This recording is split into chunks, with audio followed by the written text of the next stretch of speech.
Muy buenas tardes. Este es el cuarto programa de Tras las Líneas, el programa del Magíster de Sociología de la Universidad de Chile, destinado a conversar sobre lo que nos ocurre como sociedad, sobre lo que pasa en el mundo, sobre lo que pasa en este país. Y es evidente que estamos ahora en una situación que toma todos los temas posibles y que obliga prácticamente a solo referirse a ello, que es el famoso tema del coronavirus y la situación que ha creado en el mundo y en nuestro país. Y al fin podremos tener la conversación que habíamos pensado para la serie, para inaugurar esta serie, que es la conversación con el rector de la Universidad de Chile, Ennio Vivaldi, que estaba totalmente tomado por los problemas de la PSU a fin de enero, que posteriormente tuvo que llegar a encuarentenarse porque venía de un viaje de España y que ahora está disponible y ese es un lujo para nosotros.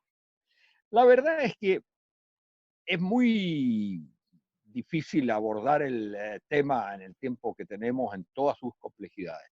Pero yo quisiera enfocarlo de la siguiente manera.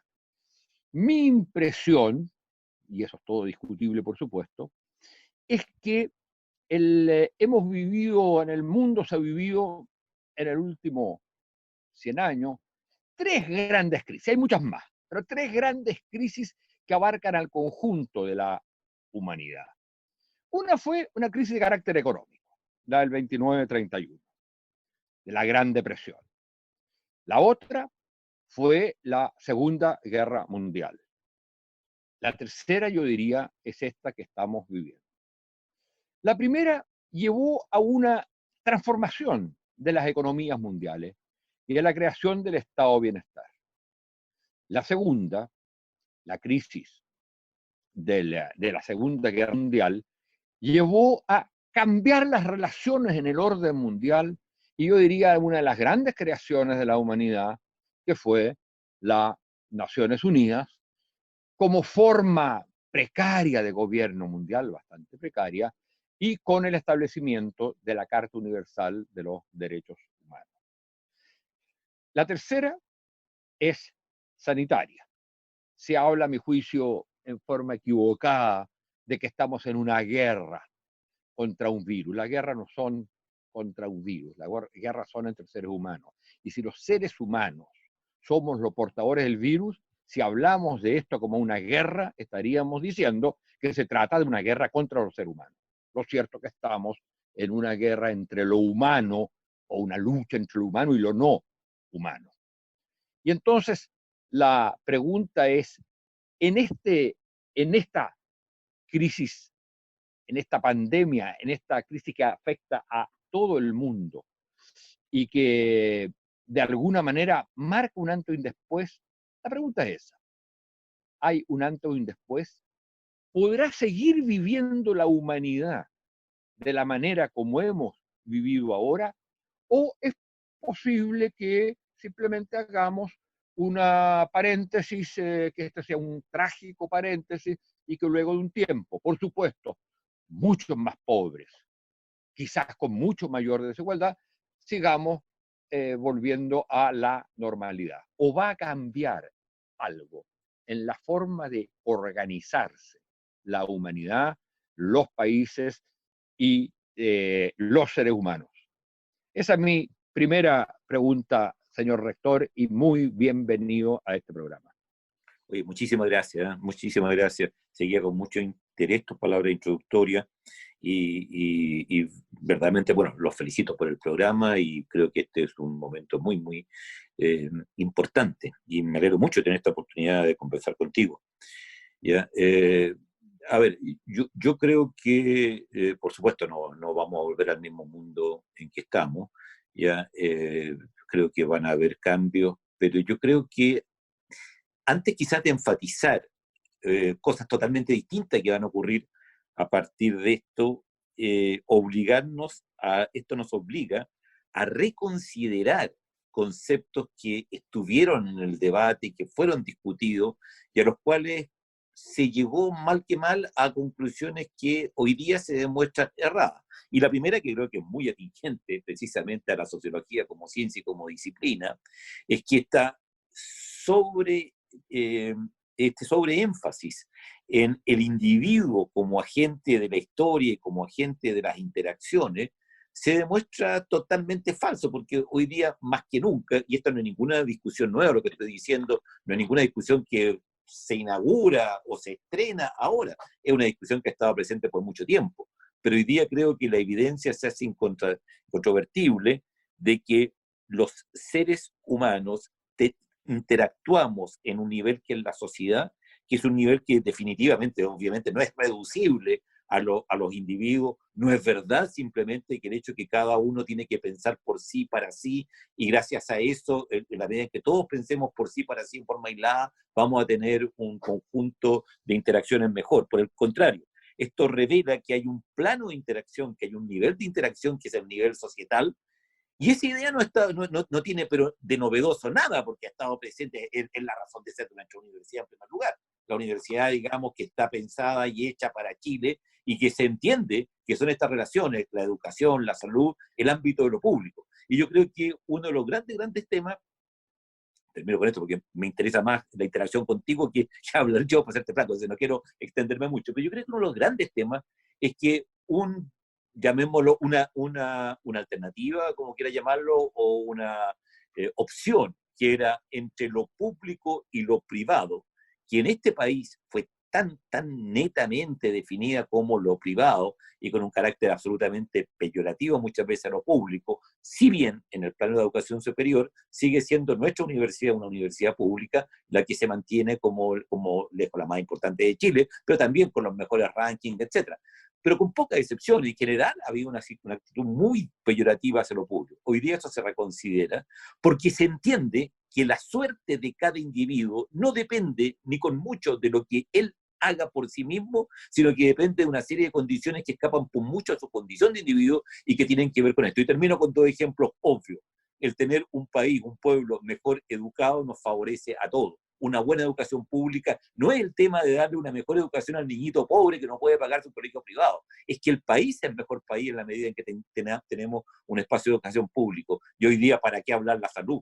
¿Ya? ¿Para qué hablar la salud cuando se hace tremendamente obvio? ¿Ya? Y mira lo que va a ocurrir si Chile tiene altas tasas de mortalidad y descubrimos, lo cual no sería sorpresa para nadie, que la letalidad tiene un valor diferencial totalmente distinto según el nivel socioeconómico por las posibilidades que tienen de acceso a distintas medicinas.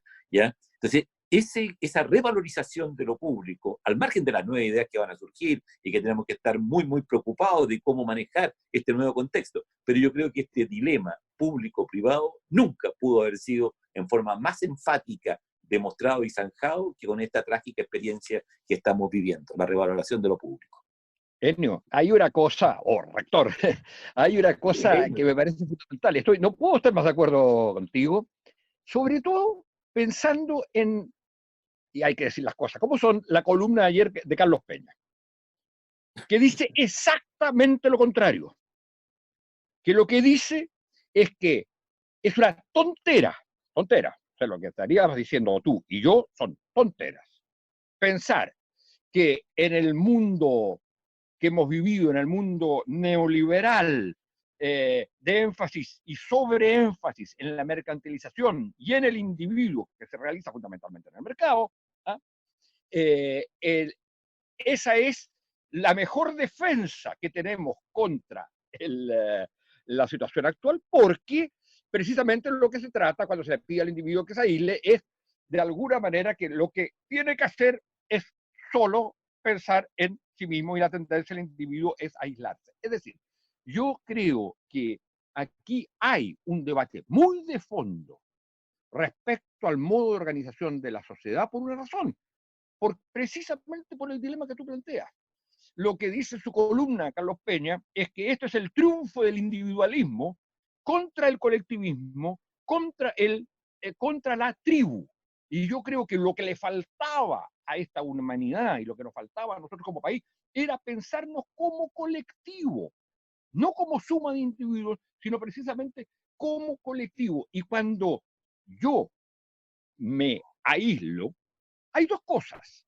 Una, es un acto, por supuesto, para preservar, pero si fuera así, para preservar mi integridad, para no ser contaminado, pero si ese fuera el único sentido, entonces yo hago lo que quiero y yo busco yo la manera de salvarme. Y por lo tanto, si considero que no es necesario aislarme, no me aíslo, puesto que lo que predomina es lo que yo pienso respecto de cómo yo me puedo salvar. En cambio, si uno dice, aquí tiene que haber un predominio claro de lo colectivo y de lo público, yo entiendo que me aíslo porque es la manera de yo no dañar al otro. Es decir, tiene que primar el principio de solidaridad por el principio de aislamiento individual, si se quiere, o de individualismo, o si se quiere, los dos principios,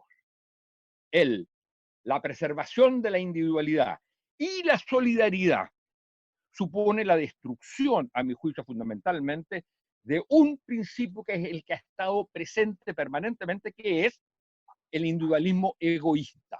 Es decir, el individualismo que no es un sujeto el individuo, que forma parte de una colectividad en que reconoce a otros sujetos, sino que él es una mónada. Sí. Oye, gracias. Mira, ocasionalmente yo leo las columnas de Carlos Peña, pero ayer no pude. Ayer fue un día para mí de trabajo realmente exhaustivo. ¿Ya? No te perdiste nada, no te perdiste nada. No, sí, sí, así, bueno, en todo caso. Pero te digo, no, ese razonamiento no lo podría compartir. Tendría que leerlo realmente o sea, para creer lo que tú estás diciendo. Pero, a ver, vamos por parte. Yo totalmente de acuerdo contigo. O sea, el acto de aislamiento es un acto de solidaridad con los demás. Especialmente si tú más encima consideras que los riesgos de muerte son función son función etaria. Entonces, si tú piensas la probabilidad que tiene una persona relativamente joven es bastante baja, entonces te dice, bueno, si yo me importo solamente yo salgo y hago lo que quiero, ¿me entiendes? No comunico tampoco si tengo contacto, no comunico. Entonces, te fijas, de las cosas más importantes, más aún que el aislamiento, es conocer quiénes son los portadores de la enfermedad, y eso implica un gesto de generosidad que dice, yo que tengo una enfermedad, que me sé portador hoy día, quiero avisarle a cada una de las personas con las que estuve en contacto acerca de esta situación para que tomen las medidas del caso, ¿te fijas? Entonces, es una interacción netamente en que cada uno es, por definición ahí, como nunca antes, un ser social, un ser que no quiere contagiar, que no quiere... Ahora, el que lo único importante es la suma, queda en un concepto que yo creo que ya está está prácticamente en el conocimiento de toda la población, independientemente de su nivel educacional, y que es la forma que te la dice el sentido común de aplanar la curva, como se ha dado en llamar, y que es distinto tener la misma cantidad de casos que ocurran todo en una unidad corta de tiempo, en que saturas la capacidad que tiene el sistema de salud de responder, a que si tienes una curva más plana y que te permite entonces que, aunque hubieran los mismos casos, esto se va a andar distinto en el tiempo. Eso te muestra, por definición, que ya no importa el individuo o esto o lo otro. Ahora, los razonamientos afines que te demuestran la importancia de ser parte de una comunidad aquí, partamos por lo siguiente. Cuando tú te contagias y por no tomar las medidas que debiste haber tomado, entre los muchos efectos que tiene, uno que a lo mejor no se menciona tanto, puedes quedarte sin sistema, sin recursos humanos en salud.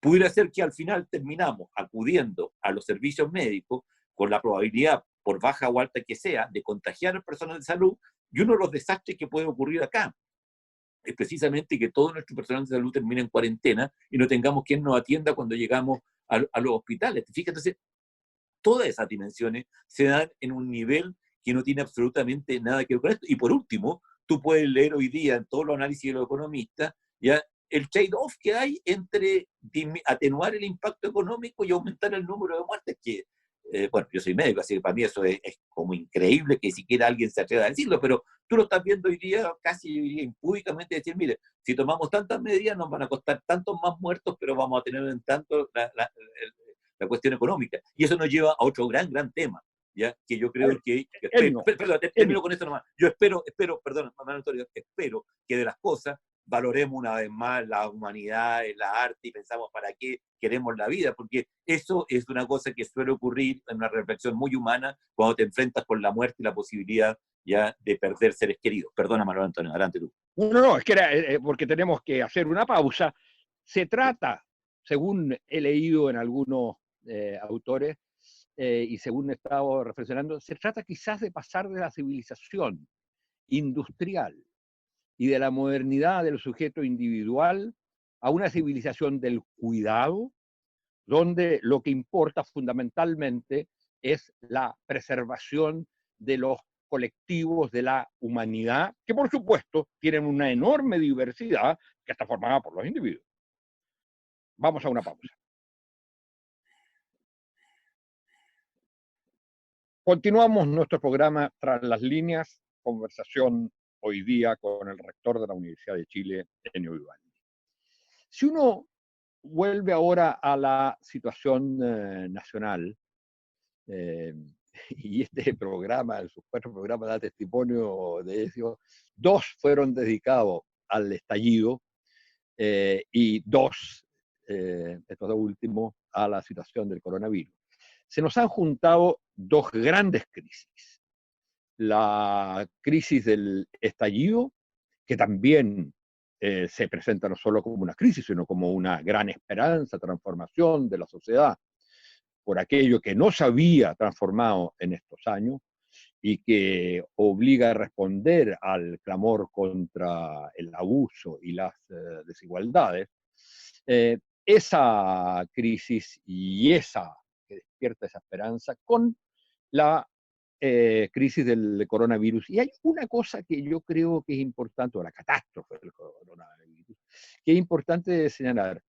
La crisis del estallido muestra, desde el punto de vista sociológico, es la expresión de la total desconfianza del país en las instituciones.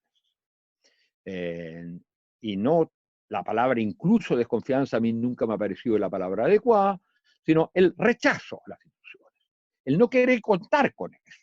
Y mi impresión es que, por ejemplo, y entiendo que esto es muy discutible, que incluso en la movilización contra la PSU, no solo hay en algunos sectores la crítica a una forma de selección, sino a la idea misma de una universidad, a la idea misma de una universidad en la cual algunos tienen la autoridad de enseñar y otros tienen que estar ahí aprendiendo, es decir, la proclama de la idea de horizontalidad. Y obviamente la total horizontalidad implica que no haya instituciones. Se rechazan las instituciones y se buscan formas de convivencia al margen de ellas. Y en el caso del coronavirus, de esta situación, mi impresión es que hay un espacio, una posibilidad de creer o volver a creer reformulando las instituciones. No se sale de esto con el puro aislamiento personal. Incluso para el aislamiento personal tiene que estar regido por alguna institución que se llama cuarentena o que se llama toque de queda o lo que sea. Es decir, para cualquier comportamiento individual que signifique el no aislamiento social y no, digamos, el suicidio social, significa que tiene que haber alguna institución, alguna regla, alguna forma de organización. Y entonces, mi impresión es que estamos en una situación, pero muy promisoria dentro de la tragedia, de esta posibilidad, de la posibilidad de volver a encontrar formas de relación entre lo político, lo estatal y lo social, y eso se llama regenerar los lazos entre la ciudadanía y las instituciones políticas. ¿Cómo lo ves tú? Muy de acuerdo, y yo diría que ese es un rol clave que se espera de la Universidad de Chile, y nosotros estamos trabajando precisamente en una perspectiva en que comparto totalmente las ideas fundamentales que tú has expresado. Si me permites, tratando de recapitular muy sucintamente lo del estallido. Yo creo que lo más impresionante para mí es la absoluta convicción de que la mentalidad del chileno había cambiado, de que había un nuevo modelo con el cual todos, cual más, cual menos, estábamos contentos y que estaba funcionando bien. Ya en el debate sobre universidad, en que nosotros como Universidad de Chile, desde las trincheras de las universidades estatales, defendimos y volvimos a levantar banderas como, como la educación de buena calidad para todos, como el valor que tiene lo público, el pluralismo, la inclusión, etcétera, etcétera, etcétera. Y yo creo que fue muy sorprendente el éxito que esas consignas tuvieron, porque se consideraba que ya a nadie le interesaba, no quedan superadas de alguna manera por la historia incluso. Entonces, eso a mí me parece que es clave, porque, por ejemplo, a mí siempre me gusta enfatizar que hay una dimensión ética. A mí me puede gustar más una sociedad más solidaria o más egoísta. Es una dimensión que tú quieres ética. Pero hay una dimensión, por favor, que es empírica. Y en esa dimensión empírica ocurre que hay datos tan claves como los estudiantes cuando postulan a las universidades prefieren las universidades estatales. Eso te lo demuestro con cifras, cuando hacen su preferencia. Las universidades estatales, te pongo otro ejemplo, son las que tienen mejores cifras de graduación de sus estudiantes y de conservación de sus estudiantes, ¿ya? Son las que tienen mucho mejor empleabilidad, ¿te fijas? Entonces, esas cosas son ocultas, nadie te dice eso, y nosotros vivíamos en la ilusión de un sistema, uno que, bueno, no sé si alguien, no sé si en la parte cuán bueno o mal uno pensaría que fuera, pero que aparentemente era incuestionable y que funcionaba bien. Entonces, lo que te quiero decir es que creo que es importantísimo para entender el estallido que no funcionaba bien. Y lo otro que a mí me impactó muchísimo en el estallido era que sencillamente quedó claro que la gente no era feliz. O sea, la cantidad de gente que marchaba en sectores que tú podías pensar, esta gente nunca en la vida estaba mejor, ¿ya? Y que marchaba, ¿ya?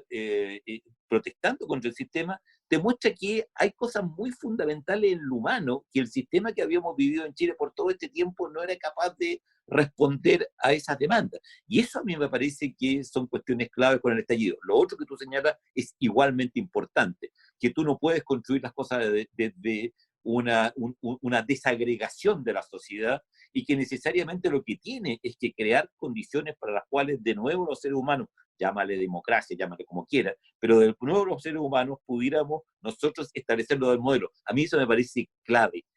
Para mí, a nadie en Chile le preguntaron, mire, hasta aquí el concepto de universidad que teníamos hasta el 73 era este. Ahora el sistema cambia totalmente. Ahora la universidad es una institución en la cual usted recibe un cartón con lo cual va a ganar más plata. Tiene perfecto sentido entonces que usted se endeuda para pagar algo y en el fondo está comprando un camino para tener mejores ingresos, endeúdese con los bancos, bla. Ese cambio brutal de lo que es el concepto de lo que es una universidad, que ocurre en la década del 80, nunca a nadie le preguntaron si estaba de acuerdo, si le parecía o no le parecía. Se impuso y posteriormente no se cuestionó. Entonces, esa grande interrogante o esa grande cómo construimos un paradigma, y muy linda la forma como tú desarrollas la idea de que por una parte se desintegra un sistema y por otra nos sentimos hoy día compelidos a través de lo que está ocurriendo con el coronavirus a repensar cómo articulamos de nuevo un sistema que me parece una manera notable de exponerlo. Bueno, yo creo que ahí, y de alguna manera eso tiene que ver con tu otra pregunta, es el rol de lo que están llamados a jugar las universidades. Un último detalle, ya los límites del egoísmo lo habíamos conocido de una manera, yo diría, inescapable. ¿Ya? Todo lo que ha ocurrido con medio ambiente, por ejemplo, es algo que nos dicen, mire, aquí hay una cosa, señor, que no tiene que ver con cada uno. Es una cosa que o como sociedad, como humanidad, enfrentamos el problema del medio ambiente o esto no tiene solución y la especie humana desaparece. ¿Ya? Esa conciencia de que de que tú necesitas esta visión colectiva se estaba dando ahí, se está dando en el problema del agua, se está dando en múltiples problemas. Y eso de nuevo requiere reconsiderar cómo se estaban haciendo las cosas, pero plantear una estructura, plantear un sistema social que pueda dar cuenta satisfactoriamente de esos problemas que son problemas tremendos. En ese sentido, lo que yo creo muy importante para ver esta especie como de lazo, de continuidad, de buscarle el lado positivo, digamos, a la situación en que convergen estas dos grandes crisis que se encontraron, es que están planteados, no quizás para la solución inmediata, que además corresponde más bien a políticas públicas basadas sobre todo en la medicina, que no es una política pública, pero basada en la medicina a su vez basada en la ciencia, lo que obliga a repensar toda la importancia que tenemos que darle a estas actividades y a todo lo que son las profesiones del cuidado, por ejemplo, a toda esa, obliga a repensar eso y el rol que eso tiene que jugar en nuestra sociedad. Pero por otro lado, hay un tema que yo creo que es clave, que están planteados temas de organización de la sociedad que debieran ser motivos de discusión precisamente en el proceso constituyente. Es decir, cuando uno piensa la distinta manera como se afecta el coronavirus a los territorios, y por otro lado, como la importancia que tuvieron los territorios en el estallido, en la crisis del estallido, en el estallido. Entonces uno dice, bueno, está ese tema, por supuesto, el sentido de la salud, la educación, la vivienda, el, la sana convivencia no exenta de conflicto, pero con fórmulas para resolver esos conflictos. Son todos temas que no son bienes de consumo que se ponen en el mercado, son derechos. Y entonces la Constitución va a tener que hacerse cargo a partir de la experiencia que hemos tenido, tanto la que recoge el estallido como la que recoge la situación del coronavirus, va a tener que ser un debate sobre esas cosas. O sea, están puestos por esta crisis que estamos viviendo los temas que la crisis anterior decidió, la de estallido, decidió resolver por la vía de un proceso constituyente. Sí. De hecho, nosotros como universidad, y tú lo sabes, estamos haciendo un esfuerzo enorme para entrar a planteamientos que tengan que ver con el análisis de la sociedad, eso, por supuesto, esto era antes del coronavirus y que ahora con mayor razón, los fundamentos del modelo de sociedad que tenemos en Chile, los resultados empíricos, insisto, no es un problema que a mí no me guste, que yo sea fanático de lo público y no me guste tanto lo privado, no, es un tema de el análisis empírico de lo que aquí ha ocurrido, ¿ya? Y por otra parte, la proyección de qué es lo que nosotros pensamos que debe estar instituido en nuestra Constitución y que nos permitiría una sociedad que supere todos estos problemas que aquí estamos viviendo y hacerlo desde el punto de vista de la universidad. Ahora, en eso nosotros hemos llamado, tenemos mesas de trabajo y estamos vivamente interesados en lo que tenemos que hacer como universidad desde nuestros saberes, desde nuestros aportes, desde nuestra ética, para apoyar el proceso constituyente en términos semejantes a lo que tú has señalado.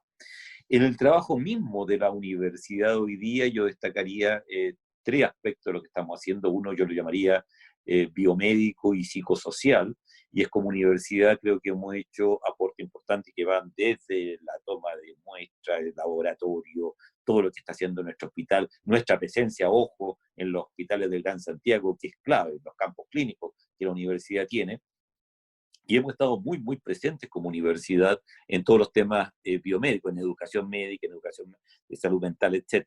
Un segundo tema que creo que es muy interesante para lo que se viene, para esto que tú decías, cómo vamos a emerger de esto, es todo lo que tiene que ver con tecnologías de la información. En la Universidad de Chile tenemos un rol pionero, desde luego, en el país. A mí siempre me gusta contar la anécdota cuando hablo del rol extraordinario que esta universidad tiene en la vida de esta nación, y que es una cosa que no te la entendería en ninguna parte. De hecho, no es habitual que la Orquesta Sinfónica del país esté en una universidad, ni que el Museo de Arte Contemporáneo, ni el Servicio Nacional de Salud haya sido creado, etcétera, etcétera, etcétera. Pero para mí el máximo es que el .cl, o sea, el dominio de Internet, lo administra la Universidad de Chile.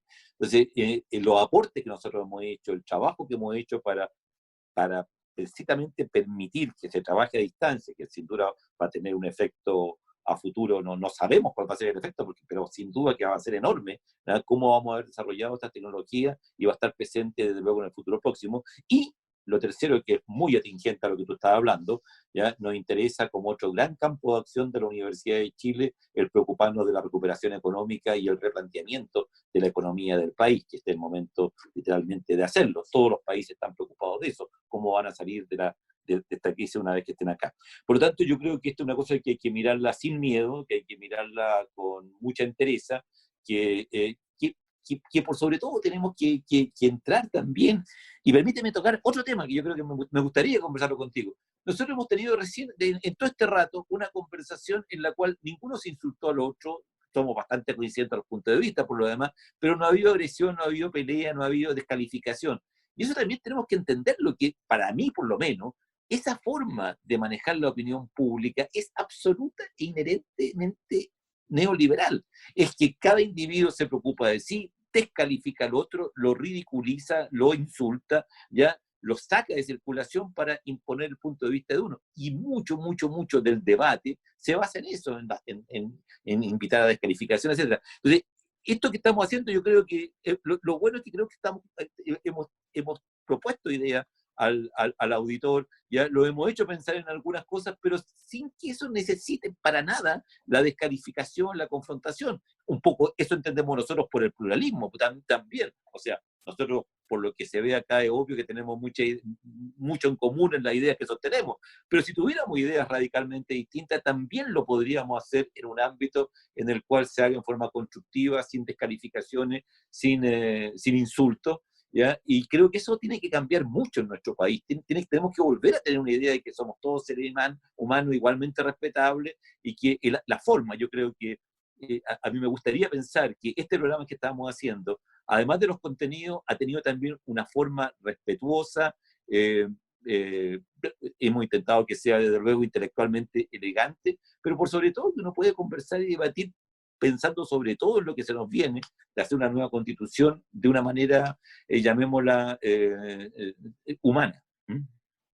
Claro, yo tengo la impresión, y tenemos que terminar, que aquí hay la posibilidad, yo creo que en el país estaba faltando, y en el estallido hay un rechazo de eso, pero también hay una muestra de eso, que es el affecto societatis, el sentir que, siendo muy diversos y que tenemos que luchar con pasión por nuestras verdades, formamos parte de una comunidad en que hay mucha gente que puede no gustarnos, pero que nuestro destino está relacionado con ello. Mi impresión es que aquí hay una posibilidad de darle ese aspecto que, por supuesto, insisto, en el estallido, eso se mostró un nivel de irritación contra nosotros muy grande.